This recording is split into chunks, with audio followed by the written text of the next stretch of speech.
Thank you for coming today. I'm attorney Gloria Allred, and with me is my client Robin Tyler, and on my right side is my law partner Michael Morocco. I'm going to be making a statement, and then Robin will be making a statement, and Michael is also happy to answer any questions about this matter. Today, the United States Supreme Court announced that it will hear argument on the constitutionality of the Defense of Marriage Act, DOMA, which denies federal benefits to same-sex couples who are legally married. In addition, the High Court announced that it will hear arguments on California's Prop 8, which was passed by California's voters and which banned same-sex marriage after the California Supreme Court decided that banning same-sex marriage violated the Equal Protection Clause of the California Constitution. On behalf of our client, Robin Tyler, we were the first in California to announce that we would challenge the ban on same-sex marriage in California. In fact, we did litigate this issue for 6 years, and we appeared twice before the California Supreme Court, first challenging the statutory family code ban, and next seeking to strike down Prop 8.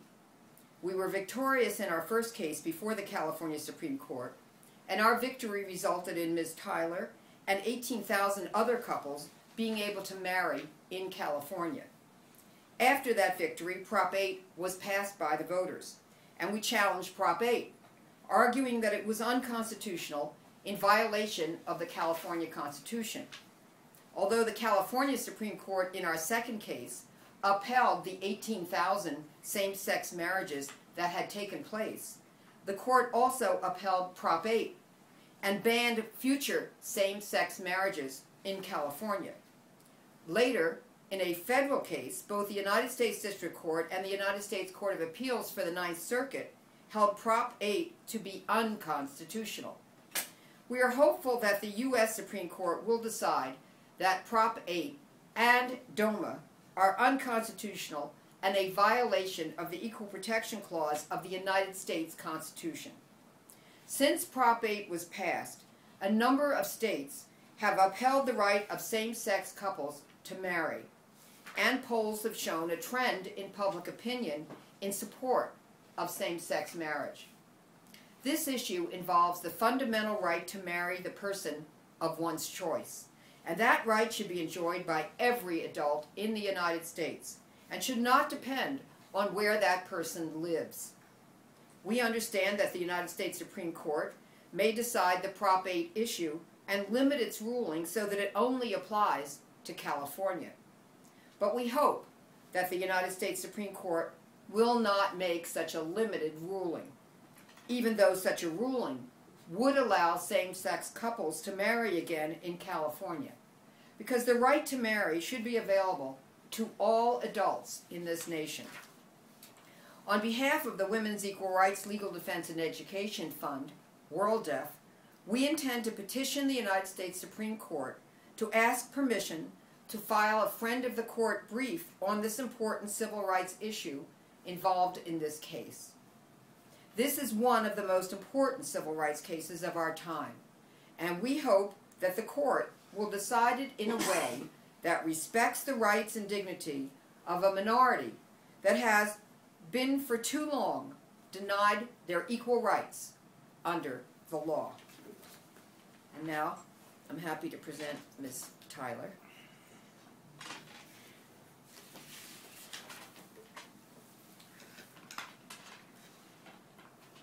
Okay, this is a great day for our movement.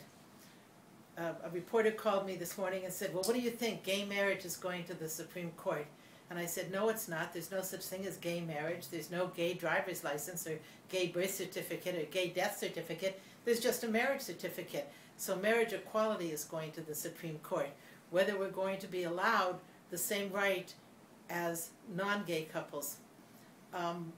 You know, this week Mexico just ruled, and we think that Mexico will finally legalize marriage equality for their citizens down there. And of course, I'm originally from Canada, and that's legalized. So here we have Mexico and Canada, and isn't it time for the United States to catch up? So I'm thrilled that it's going to the Supreme Court. Disappointed again every time we get ready to have marriages here, and our friends that want to get married, and they wait with the rice, and they can't get married on Monday. But it'll be good it's going to the Supreme Court. I think Olson and Boys are fabulous attorneys to represent Prop 8. They're absolutely fantastic attorneys, and I think that the case out of New York involving E.G. Wilson is going to be a terrific case for them to hear. And somebody said, well, what if you lose at the United States Supreme Court? And I remember before I came to Gloria, I had approached some gay legal organizations to represent us in the case, and they said, we can't sue in California, we can't sue in California, because what if we lose? Look at the precedent. Now, nothing had been done since Massachusetts, right? And so I called Gloria and I said, Gloria, I know you'll think this is strange, but I want to sue in California. And she said, that's great. And I said, do you think that's great? Will you take the case? And she said, yes, pro bono, which I found out later meant for free, right? And she sued, and she said, well, we're going to sue because if you don't sue, you're going to lose anyway. So why not take the risk and do it? If Gloria Allred and her firm had not risked suing on behalf of us, that was the lawsuit that started the lawsuit in California, that started the precedent in California where we could get married. And so today is a very great victory for us. I feel like I'm very tied into it. And I hope that the Supreme Court does the right thing. But I'm really, everybody in the movement is celebrating today all over this country. Come on, let's catch up with Mexico and Canada. Okay, so we're happy to take any questions. Everybody's wondering, of course, if they would do broad spectrum and deal with it on a national level. How realistic do you think that would even be? Do you think they will limit it to just California? Well, if they deal with the Prop 8 issue and decide that they are only going to uphold the Ninth Circuit ruling, which is a narrow ruling, then if they do that, it will not have an impact on others in other states. Because the California case, because the federal case involving Prop 8 was decided on the issue of whether the voters in California could pass Prop 8 and in a sense target minority on account of their sexual orientation and deny them the right to marry after the California Supreme Court had issued a ruling that such a ban is unconstitutional.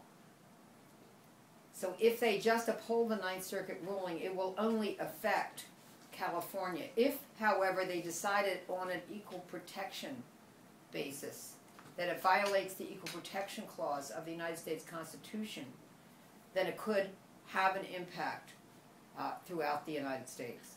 And so we're hoping for a broader ruling if it's positive.